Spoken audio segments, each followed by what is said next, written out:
Welcome, everyone. We're in our next review. This one is for China, definitely the most challenging one for me. I will do the best I can. Chinese Republic was created in 1911. The first president was Dr. Sun Yat-sen. And then, for about 2 decades, there was intermittent fighting between communists and nationalists. Intermittent because during World War II, they took some time off from the Civil War.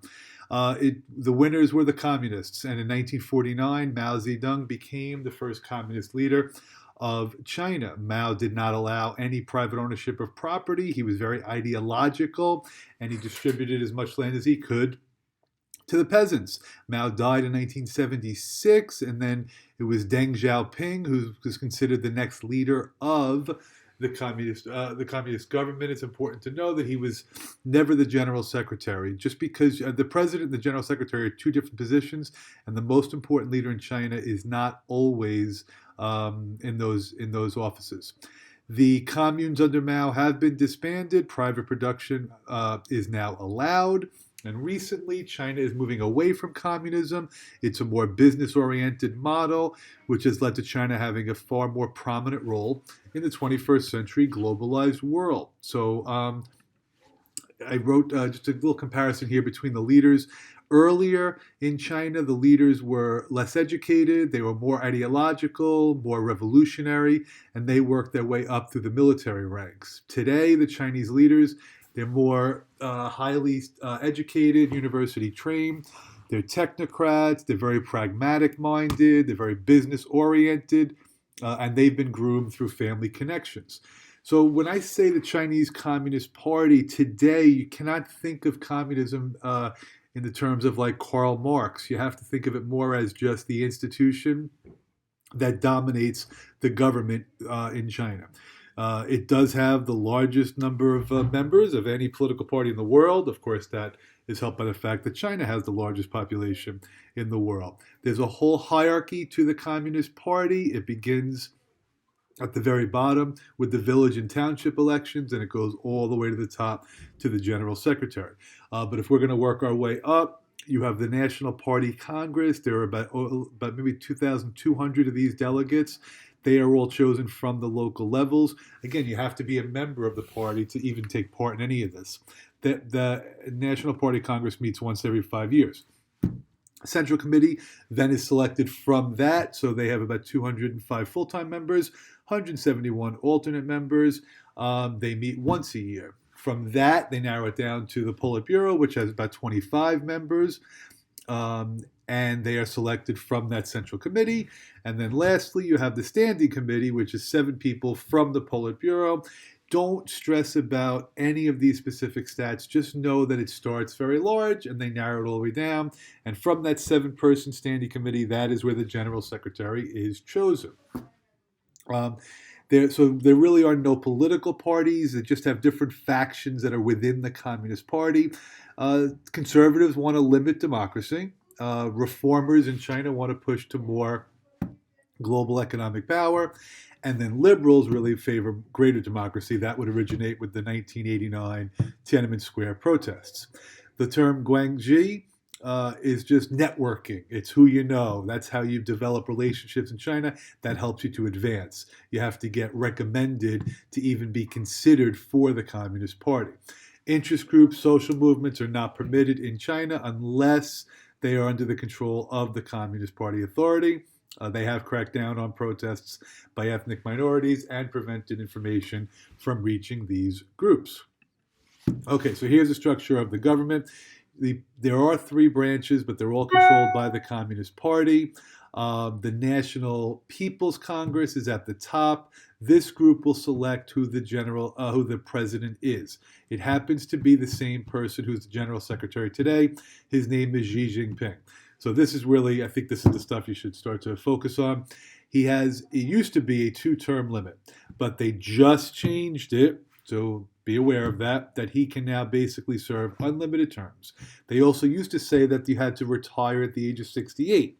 That is no longer, I believe, in effect. So basically, Xi Jinping, they're calling him the Chinese president for life.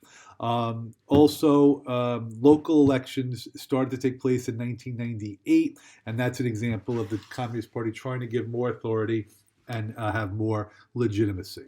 But the key thing for this slide is that Xi Jinping could be president for life. Okay, the Chinese government does censor the media. Journalists are prosecuted and intimidated, and foreign journalists can be denied entry or even expelled. They do this to make sure that there's no dissent. They want to maintain support for their region. For their regime. In the past, they have made efforts to give the media more power, but that's definitely limited. Internet is censored in China. A lot of people have to get VPN, virtual private networks. They will not publish any information about the budget or the salaries of government officials. Anything that might be considered damaging to the government is silenced. They don't even release the selection process to get up that ladder that I just tried to explain before. So there's very little transparency in China.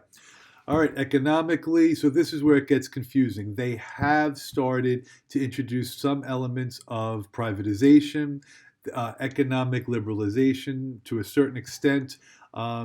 So it's not your typical communist. The term communism shouldn't be used to describe the economy in China, as you guys probably know because of, how much we have in America that is produced in China. So they're trying to attract both domestic and foreign investment. They want people to work and create greater competition. But of course, the arguments against privatization is that the legitimacy of the communist regime sometimes can be threatened, and they're worried about the creation of oligarchs. But I would focus on this. They have created some areas that are called special economic zones that they do give more economic freedom to. So those areas have free market reforms, they have even more private property, and they have embraced globalization. Okay? The legal system in China, they still have a 99% conviction rate, but they've made some reforms, more law schools. You can now actually, you're guaranteed to have a lawyer. I think they did this to get better reputation on the world stage. They wanted to host the Olympics. But the burden of proof is still on the defendant, and there is no judicial review in China. Population control, I think you guys are all comfortable with this. They used to have a one-child policy. They have since changed it to a two-child policy for obvious reasons. Those people that were in the rural areas and ethnic minorities were exempt from this, but there's a major concern that they will not have an equitable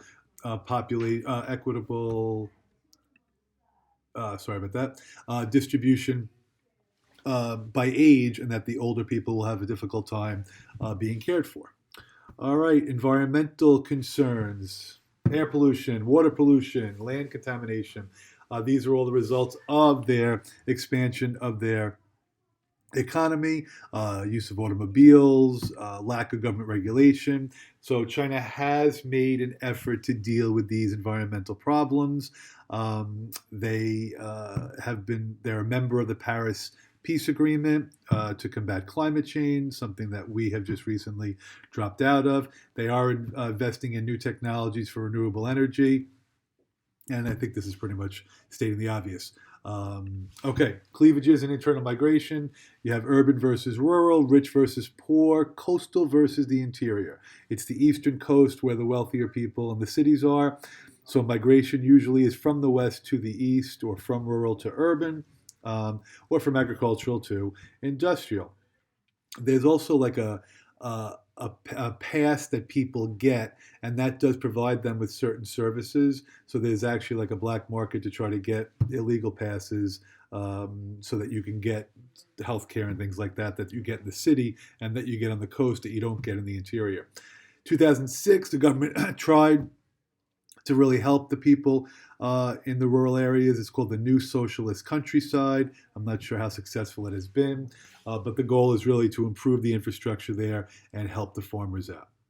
Okay, so now the Chinese government does recognize Tibetans, Mongols, and the Uyghurs as ethnic minorities that are allowed to have their own language and their schools, and they're exempt from the population control policies. So the press has just recently spent a lot more time focusing on the plight of the Uyghurs. This is a group in northwestern China. They are Muslims, and they would like to have their own country. And we've been realizing now that there may be as many as 1 million, 2 million of them who the Chinese government has placed in internment camps or re-education camps. So that is a very disturbing situation. And lastly, we are currently in a bit of a trade war with China. Tariffs have been increased from both countries.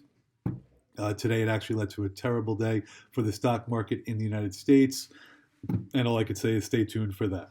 All right, hope this helped everybody out. And I will see you for the next one.